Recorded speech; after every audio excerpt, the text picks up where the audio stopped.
Say grace. God, I love you.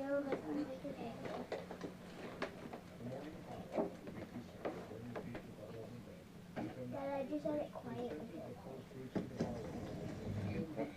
Amen.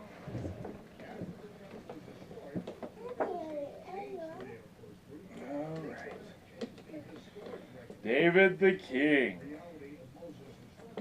And it came to pass that after the death of Abner and Ishbosheth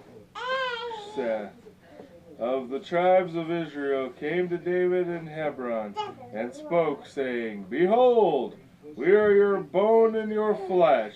Also in time past, when Saul was king over us, you were our leader in Israel, and the Lord said to you, You shall feed my people Israel, and you shall be captain over Israel. So King David made a league with them in Hebron before the Lord, and they anointed David king over Israel. David was 30 years old when he began to reign, and he reigned 40 years in Hebron.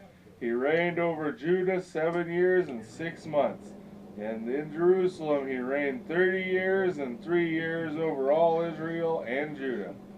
David captures Jerusalem. David and his men went to Jerusalem to the Jebusites and the inhabitants of the land, who spoke to him, saying, Except that you take away the blind and the lame, you shall not come in here. Nevertheless, David encircled and overtook the stronghold of Zion. He dwelled in a fort and called it the city of David.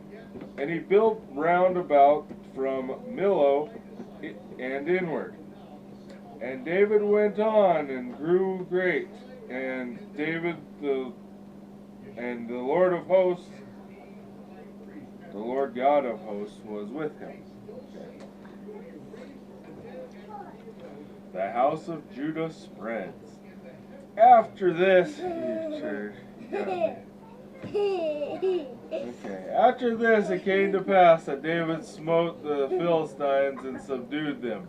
And he smote Moab, and the Moabites became David's servants, and brought gifts. And David smote also Hadadezer, as the son of Rehob, king of Zobah, as he went to regain his border at the river Euphrates. David took from him 1,000 chariots and 700 horsemen, and 20,000 footmen. And when the Syrians of Damascus came to help Hadadezer, David slew 22,000 of the Syrians. David put garrisons in Syria, and the Syrians became David's servants, and brought gifts, and the Lord preserved David wherever he went.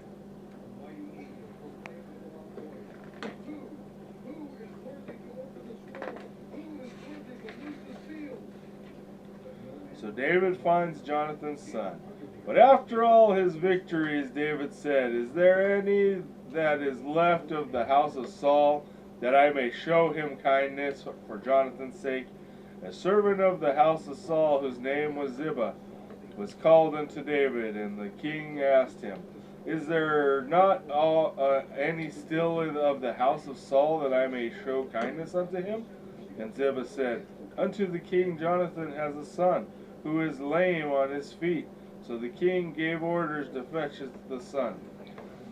Now when the son of Jonathan, whose name was Mephibosheth, had come unto David, he fell on his face and did reverence.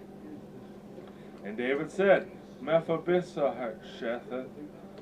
And he answered, Behold your servant. David said unto him, Fear not, for I will show you kindness for Jonathan your father's sake. And I will restore you to all the lands of Saul your grandfather, and you shall eat with me at my table continually. And Mephibosheth said, Why should you be so kind unto such a deal dog as I am? And the king called to Ziba, and said unto him, I have given your master's grandson all that belongs to Saul. You and your sons and your servants shall till the land for him, and shall bring in fruits that your master's son may have food to eat. But Mephibosheth, your master's son, shall eat bread always at my table. So Mephibosheth dwelt in Jerusalem and dined always with David at David's table, and was lame on both of his feet. Oh, I can't forget He's that. doing kindness for Jonathan because Good enough, this he's trying to, emulate how God treats his people. ears.